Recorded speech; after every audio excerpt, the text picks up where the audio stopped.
My son and his wife invited me to Hawaii for my 68th birthday.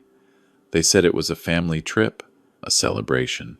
On the third day, they drove me to a remote beach, handed me a sandwich, and said they'd be back in an hour. They never came back. They took my wallet, my phone, my medication. They left me on a volcanic island with nothing but the clothes on my back. But what they didn't know is that an old firefighter never forgets how to survive. And when I found my way back, I brought the flames with me. They saw me on the evening news. If this story moves you, subscribe. Every day there's a new story that could be yours. Tell me where you're watching from. I'm sitting in the lobby of a cheap motel in Kona, Hawaii. The air conditioning is broken. A ceiling fan spins lazily overhead, barely moving the thick tropical air. I smell like 3 days of sweat, like salt from the ocean, like desperation. My blue polo shirt, the one my wife Margaret bought me for Father's Day 6 years ago, is stained with dirt and dried blood from a cut on my arm. I got it climbing over lava rocks trying to find a road. Across from me, a young Hawaiian woman is on the phone. She keeps glancing at me with a mixture of concern and suspicion. I don't blame her. I look like a homeless man. Maybe I am now. My name is Robert James Mitchell. I am 68 years old. I was born in Phoenix, Arizona, April 12th, 1958. I spent 35 years as a firefighter. Station 7, downtown Phoenix. I pulled people out of burning buildings. I saved lives. I trained the next generation. I retired with honors, a full pension, and the respect of my community. And now I'm sitting in a motel lobby in Hawaii with nothing, not even a piece of identification that says who I am. The woman hangs up the phone. She looks at me again. Sir, the manager says you can wait here, but if you can't pay for a room, you'll have to leave by 6. I nod. My throat is too dry to speak. 3 days ago, everything was different. 3 days ago, I still believed my son loved me. It started 2 months ago when Derek called. Derek is my only child. He's 42, works in real estate in San Diego. He married Vanessa 8 years ago. She's one of those women who always looks perfect. Hair done, nails done, designer clothes. She smiles a lot, but the smile never reaches her eyes. Dad, Derek said on the phone, his voice warm. We want to take you to Hawaii for your birthday. Just the 3 of us. Well, 4. We're bringing Tyler. Tyler is my grandson. He's 11. He's the only good thing that came out of Derek's marriage to Vanessa. That boy has his grandmother's eyes, soft brown, full of kindness. Margaret's eyes. Hawaii? I said. That's too expensive. You don't have to do that. We want to, Dad. After everything you've been through with Mom, you deserve a vacation. Please, let us do this for you. After everything I've been through. He meant Margaret's death, 2 years ago, pancreatic cancer. Same thing that took my own mother. Margaret fought for 7 months. I was with her every single day. I held her hand when she took her last breath in our bedroom, in our house, the house where we raised Derek, where we celebrated 41 years of marriage. After she died, Derek started calling more often. At first I thought it was grief bringing us closer. Then I realized it was something else. Dad, have you thought about selling the house?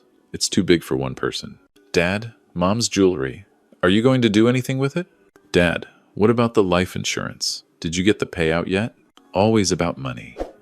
Always circling around what Margaret left behind. But I'm an old fool. I thought it was just concern. I thought he was worried about me. So I said yes to Hawaii. I said yes because Tyler was coming. I said yes because I was lonely. I said yes because I still believed my son was a good man. We flew into Kona on a Tuesday. The airport was small, open air, with tropical plants everywhere. Tyler was bouncing with excitement. Grandpa, look at the palm trees. Grandpa, I can smell the ocean. I smiled. For the first time in months, I felt something other than grief. Vanessa was on her phone the entire time. She barely looked up when we got our luggage. Derek was checking his watch, texting someone. We rented a white SUV. Derek drove. I sat in the back with Tyler. The boy held my hand the whole way to the hotel. Grandpa, are we going to see volcanoes?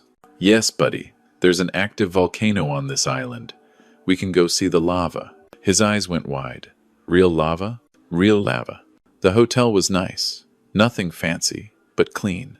2 rooms. Derek and Vanessa in one, me and Tyler in the other. I thought it was strange that they put Tyler with me instead of with them, but I didn't question it. I was just happy to be with my grandson. The first day, we went to the beach. Tyler and I built a sandcastle, while Derek and Vanessa sat under an umbrella, arguing quietly. I couldn't hear what they were saying, but I could see Vanessa's face. Cold, calculating, like she was planning something. That night, after Tyler fell asleep, I heard them in the hallway. I cracked the door open. "We can't do it tomorrow," Derek was saying. "There are too many people at the resort." "Then when?" Vanessa hissed. "We're running out of time. The loan sharks aren't going to wait forever." "Loan sharks." My blood went cold. "We'll find a spot," Derek said. "Somewhere remote. Day after tomorrow." I closed the door quietly. My heart was pounding. I told myself I misheard. I told myself they were talking about something else. A business deal. A surprise for my birthday. Anything but what my gut was telling me. But my gut knew. My gut has kept me alive through 35 years of running into burning buildings, and my gut was screaming at me. The second day was my birthday. I turned 68. Tyler made me a card with crayons from the hotel gift shop. It said, "Best Grandpa Ever," with a drawing of us at the beach. I still have that card. It was in my back pocket when they left me. It's the only thing I have. At breakfast, Derek gave me a gift. A new watch. Silver, expensive looking. "Happy birthday, Dad. You deserve it." I put it on. I thanked him. But his eyes wouldn't meet mine. Vanessa smiled that cold smile. "We have a special trip planned for you today, Robert. A secret beach. It's supposed to be the most beautiful spot on the island." Tyler looked up from his pancakes. "Can I come?" "No, honey." Vanessa's voice was sharp. "This is for adults. You're staying at the kids' club." Tyler's face fell. "But I want to go with Grandpa." Derek cut in. "Tyler, listen to your mother." I saw something in Tyler's eyes then. Fear. The same fear I saw in the eyes of children I pulled out of burning houses. Kids always know when something is wrong.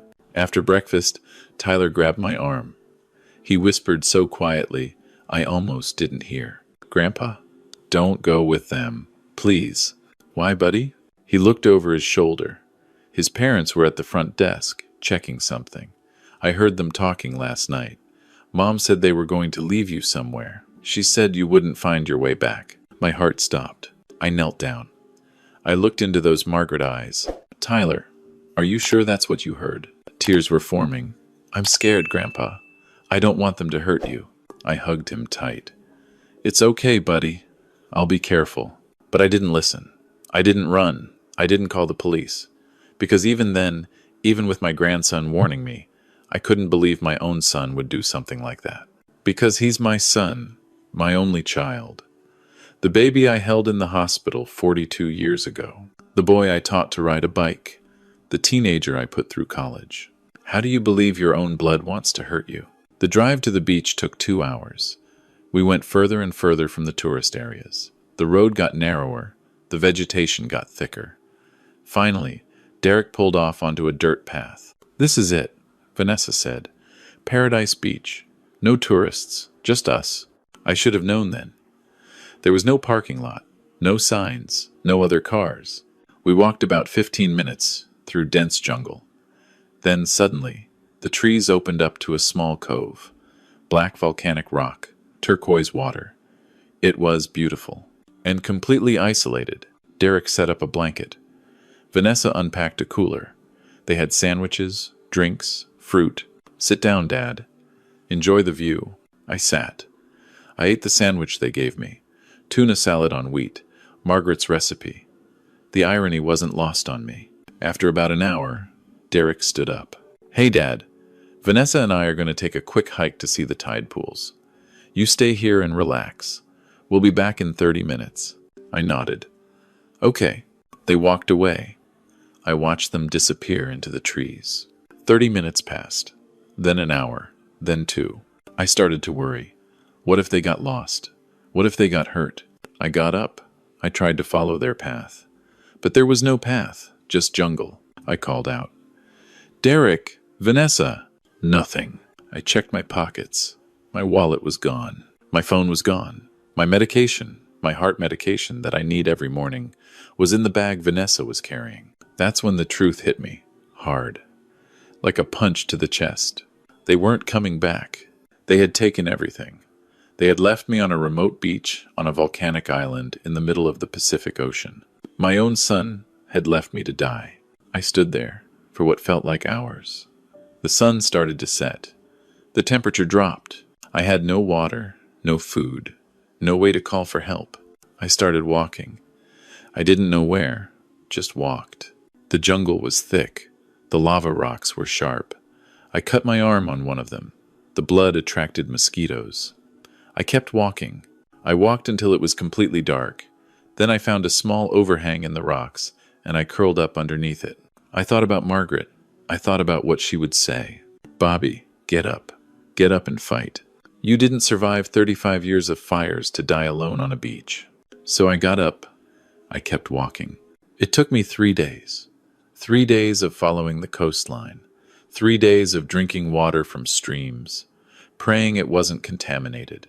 3 days of eating wild guava and hoping I wouldn't get sick. 3 days of walking until my feet bled. On the third day, I found a road. I flagged down a pickup truck. An old Hawaiian man was driving. He took one look at me and said, "Brother, you need help." He drove me to the motel. He gave me $20. He said, "The world is full of evil, but it's also full of good. You found the good today." I never got his name. I wish I had. And now here I am, sitting in this motel lobby, waiting for something. I don't know what. The door opens. A woman walks in. She's about 50, short gray hair, wearing a professional blazer despite the heat. She has a press badge around her neck. She looks around the lobby. Her eyes land on me. She freezes. "Oh my God. Robert? Robert Mitchell?" I look up. "Do I know you?" She rushes over. Her eyes are filling with tears. "Mr. Mitchell, I'm Karen Reeves. I'm a journalist with Hawaiian News Network, but that's not why I'm here." She sits down next to me. Her hands are shaking. 23 years ago, you pulled my father out of a burning apartment building in Phoenix. You carried him down 6 flights of stairs. You saved his life. The memory comes back slowly. A fire in 2003. A 6-story apartment building. An old man on the top floor, unconscious from smoke inhalation. I carried him over my shoulder. My legs were shaking. I thought we were both going to die. "David Reeves," I whisper. She nods, tears streaming down her face. "My father. He passed away 5 years ago, but he talked about you until the end. He said you were the bravest man he ever knew. He made me promise that if I ever met you, I would say thank you." She takes my hands. "And now I find you here. Like this. What happened?" I tell her everything. The trip, the warning from Tyler, the beach, the abandonment. When I finish, her face is hard. Not with pity, with rage. "Do you have proof? Anything that shows they brought you here?" "I think. The watch. Derek gave me a watch. I left it at the hotel, in the room, before we went to the beach." Karen stands up. "We're going to that hotel. We're getting that watch. And then we're going to find your son and make him answer for what he did." The hotel manager was reluctant at first. But when Karen showed her press credentials and threatened to run a story about a hotel that turned away an abandoned elderly man, he changed his tune quickly. They found the watch. Still in the room. Still in the box Derek gave me. Karen photographed it. She photographed me. She asked if she could run the story. I hesitated. "But they're my family." She looked at me with Margaret's eyes. "No, Mr. Mitchell. Family doesn't leave you to die. Family doesn't steal your medication. This isn't family. This is attempted murder." She was right. "Do it," I said. "Tell everyone." The story aired that night on the local news. Hawaiian News Network, the evening broadcast. Karen had contacts at the national networks too. By morning, it was everywhere. Retired Phoenix firefighter abandoned by son and daughter-in-law on remote Hawaiian beach. Hero who saved dozens left to die by his own family. Grandson's warning ignored as elderly man stranded for 3 days. The internet exploded. The story was shared millions of times. People were furious. Meanwhile, Derek and Vanessa had flown back to San Diego. They thought I was dead. They thought the story would never come out. They were wrong. The San Diego police were waiting for them at the airport. Elder abandonment, theft, reckless endangerment, possibly attempted murder if the DA could prove intent. And Karen's investigation had uncovered more. Derek owed $400,000 to some very bad people. Bad investments, gambling debts, loans with interest rates that would make a shark blush. He needed my money, Margaret's life insurance, the house, the pension. But he couldn't get any of it while I was alive. Margaret had set up the trust to go directly to me, then to Tyler. Derek was cut out. She knew. My Margaret knew what our son had become. That's why Vanessa was so eager to get rid of me. With me gone, declared dead after a hiking accident, Derek would challenge the trust. He'd get everything. Except I didn't die. 2 weeks later, I flew back to Phoenix. The airport was packed with reporters. And people, regular people, holding signs. "Welcome home, hero. We stand with Robert. Firefighters never die. They just burn brighter." I cried. I'm not ashamed to admit it. I cried like a baby. A young man pushed through the crowd. He was maybe 30, tall, with a Phoenix Fire Department jacket on. "Captain Mitchell?" I looked at him. "Yes?" He grabbed my hand, shook it hard. "I'm Jason Torres. You trained my father, Miguel Torres.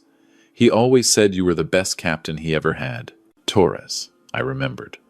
Young kid, eager, scared on his first day. I took him under my wing. "My dad passed 2 years ago," Jason said. "But before he died, he told me about you.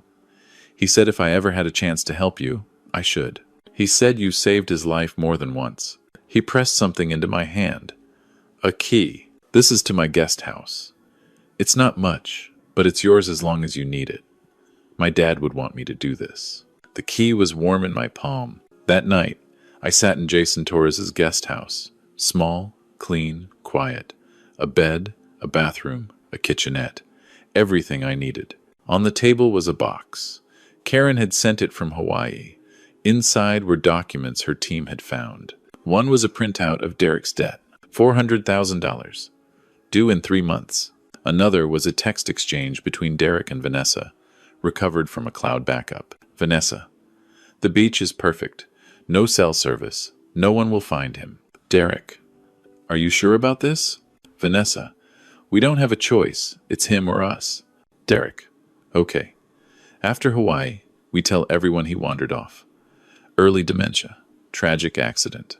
I read those words 10 times. Each time, they cut deeper. My son, my only child. He was willing to let me die. To lie about my mental state. To steal everything his mother left behind. For money. For debt he created himself. At the bottom of the box was an envelope. Old. Yellowed. Margaret's handwriting on the front. "For Bobby. Open only if you need it." I recognized the envelope. Margaret had given it to our lawyer 3 years ago, before she got sick. She told me it was just paperwork, nothing important. I opened it with shaking hands. "My dearest Bobby, if you're reading this, something has happened. Something I was afraid of, but hoped would never come true. I love our son. I will always love him. But I have seen what he's becoming. The greed, the lies, the way Vanessa controls him, the way he looks at our things like they're already his. I changed the trust, Bobby. Everything goes to you. If something happens to you, everything goes to Tyler, held until he's 25. Derek and Vanessa get nothing. I also left copies of Derek's financial records with the lawyer. I've been keeping track. I know about the debts. I know about the gambling. I know about the bad investments. If they try to hurt you, the lawyer has instructions to release everything. I'm sorry I didn't tell you. I didn't want to break your heart. You've always believed the best in people, even when they don't deserve it. But you deserve the truth now. Fight, Bobby. Fight for yourself.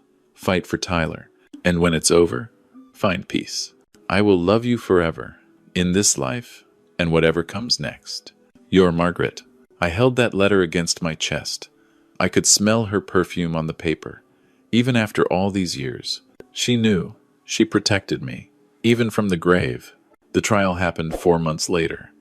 Derek and Vanessa were charged with elder abandonment, theft, and conspiracy to commit fraud. Derek's lawyer tried to spin it as a misunderstanding, a miscommunication.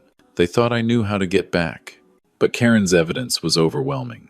The texts, the deleted emails, the financial records showing they had already contacted a lawyer about challenging the trust in case of my death. The judge didn't buy it. Derek was sentenced to 3 years in state prison. Vanessa got 5 because she was the mastermind. The day of the sentencing, I went to the courthouse. I didn't testify. I couldn't, but I wanted to see it. I needed to. Derek was led out in handcuffs. He saw me sitting in the back row. For a moment, our eyes met. I saw something there. Shame? Regret? I don't know. He opened his mouth like he wanted to say something. I looked away. I couldn't. Not yet. Maybe not ever. Tyler lives with me now. After Vanessa's conviction, Child Protective Services got involved. I petitioned for custody. The court agreed. He's 12 now. He's doing better in school. He started Little League, plays shortstop. He reminds me so much of Derek when Derek was young. Before the greed took over. Before Vanessa twisted him. Sometimes Tyler asks about his parents. I tell him the truth. Age appropriate, but the truth. They made bad choices, buddy. They let money become more important than family. Will I ever see them again? That's up to you. When you're older, you can decide. He thinks about this. Then he hugs me. I don't want to be like them, Grandpa. I want to be like you. That's the best compliment I've ever received. Karen and I keep in touch. She comes to Phoenix sometimes. We have coffee. She's working on a documentary about elder abandonment. She says my story has inspired new legislation in 3 states. I don't feel like a hero. I just feel tired.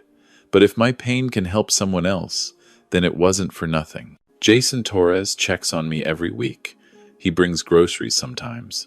His wife makes tamales that remind me of my mother's cooking. They've become the family I lost. Funny how that works. The people who share your blood can betray you, and strangers can become closer than brothers. Margaret was right about everything. She saw what I couldn't see. She protected me when I couldn't protect myself. I visit her grave every Sunday. I bring flowers. Yellow roses, her favorite. You were right, sweetheart, I tell her. About all of it. The wind rustles the leaves. I like to think that's her answering. Last month, I got a letter from prison. Derek's handwriting. Dad, I know you'll probably throw this away. I deserve that. But I need to say I'm sorry. Not for forgiveness. I don't deserve that, but because you deserve to hear it. I was weak. I let Vanessa and the debt and the fear turn me into someone I don't recognize. What I did was unforgivable. I know that now. I think about you every day. I think about Tyler. I hope he grows up to be like you, not like me. I'm sorry, Dad, for everything. I read the letter 3 times. I didn't write back, but I didn't throw it away either. It's in my drawer, next to Margaret's letter, next to Tyler's birthday card. Maybe one day I'll know what to do with it. Maybe one day I'll find the strength to respond. But not today. Today, I'm watching Tyler's Little League game. He just hit a double. He's running to second base, grinning, pumping his fist. He looks up into the stands. He sees me. He waves. I wave back, and I think about what Margaret wrote. Find peace. I'm trying, sweetheart. Every day, I'm trying. The sea of people at the baseball game, the cheers, the smell of hot dogs and fresh grass. Life going on all around me. I was abandoned on a volcanic island by my own son. I walked for 3 days with no food, no water, no hope. But I survived, because that's what firefighters do. We run into the flames when everyone else runs out. We survive when survival seems impossible. And sometimes, the fire doesn't come from a building. Sometimes it comes from the people you love most. But even then, even when your own blood tries to burn you down, you can rise from the ashes. You can rebuild. You can find new family in the strangers who help you. You can find peace in the grandchildren who still believe in good. You can find love in the letters left behind by wives who knew you better than you knew yourself. If this story touched you, leave a comment. Tell me where you're watching from. Tell me your story. And subscribe to Silver Vengeance. Because every day, there's someone whose voice was silenced, whose story was buried, whose pain was ignored. We're here to make sure those voices are heard. Thank you for listening. Thank you for caring. And remember, no matter how dark the fire gets, there's always a way out. You just have to keep walking.